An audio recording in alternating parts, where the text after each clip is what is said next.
8वीं क्लास के प्यारे बच्चों, ये आपकी विज्ञान की वर्कशीट नंबर 38 है, जिस पे आज की डेट 9 दिसंबर पड़ी हुई है। तो जंतुओं के जनन के बारे में तो हम पढ़ते ही आ रहे थे, है ना।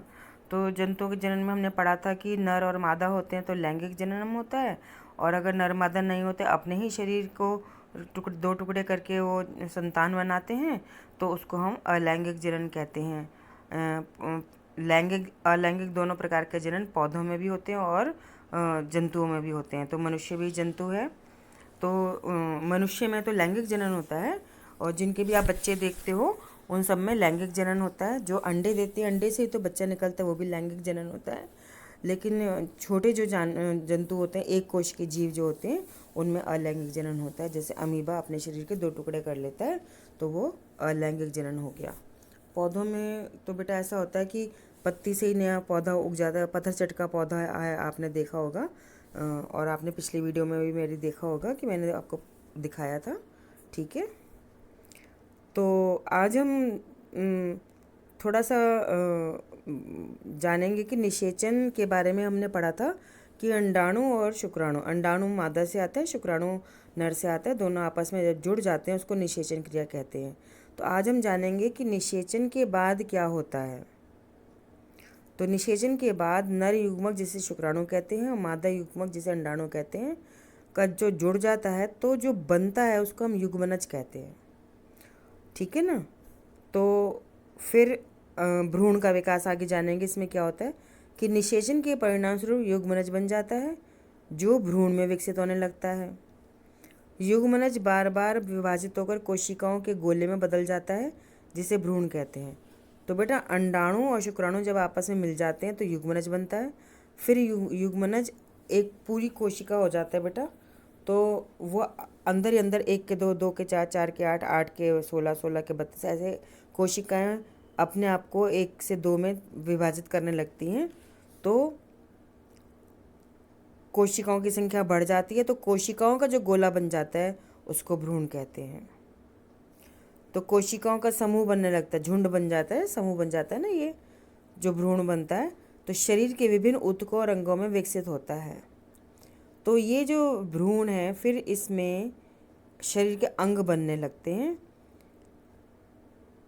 अंदर अंदर सब ये होता है, आपको वैसे दिखेगा नहीं। तो इस संरचना को हम भ्रूण कहते हैं। ठीक है। फिर ये जो भ्रूण होता है, ये क्या होता है बेटा, यहाँ पे ये अंडाणु निकला, ये अंडवाहिनी है, यहाँ से शुक्राणु आया, और ये यहाँ पे निषेचन क्रिया हो गई। अंडिम वाहिनी जिसे फैलोपियन ट्यूब या अंडवाहिनी भी कहते हैं, उसमें निषेचन क्रिया होती है। निषेचन क्रिया के बाद ये विकसित भ्रूण होता रहता है, और फिर एक गर्भाशय में जब पहुँचता है तो ये आपस में, तो गर्भाशय की दीवार पे भ्रूण अपने आप को चिपका लेता है। तो विकसित होता हुआ भ्रूण जो है, तो ये जो क्रिया होती है ना भ्रूण बनने की, ये अंडवाहिनी में ही होती रहती है। और जैसे जैसे वो गर्भाशय की तरफ पहुंचता है, तब तक वो कोशिकाओं का झुंड बन जाता है। भ्रूण जो बन जाता है वो जब चिपक जाता है, फिर उसमें विकास होता है। ठीक है। तो गर्भाशय में भ्रूण का विकास होता है। धीरे धीरे शरीर के अंगों, हाथ पैर, सिर, आँख आदि का विकास होता है। भ्रूण की वह अवस्था जिसमें शरीर के सभी अंगों की पहचान की जा सकती है, गर्भ कहलाता है। तो गर्भ में क्या होता है कि छोटा सा बच्चा होता है, जिसमें हमें बिल्कुल छोटा सा बच्चा होता है, तो वो गर्भ हो जाता है।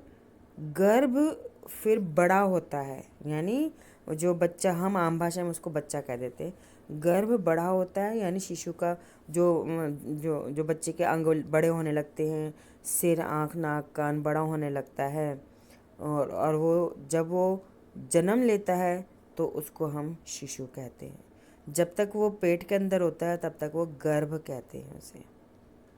और जब गर्भ का आकार सही हो जाता है तो वो शरीर से बाहर निकलता है, तो उसको हम बच्चा या शिशु कहते हैं। ठीक है।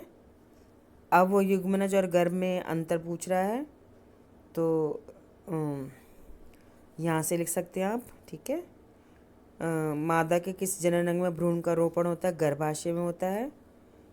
परिभाषित करें, भ्रूण किसे कहते हैं और गर्भ किसे कहते हैं? यहाँ से पढ़ेंगे, दोबारा से सही गलत लिखें। तो वह कोशिका जो मनुष्य में नए जीवन का प्रारंभ है, युग्मक कहलाती है? नहीं बेटा, युग्मनज कहलाती है। निषेचन के बाद अंडाणु एक पूर्ण एकल कोशिका में बदल जाता है, सही है। निषेचन के परिणाम स्वरूप एक युग्मनज बनता है, सही है। एक भ्रूण एक एकल कोशिका से बना होता है, ये गलत है।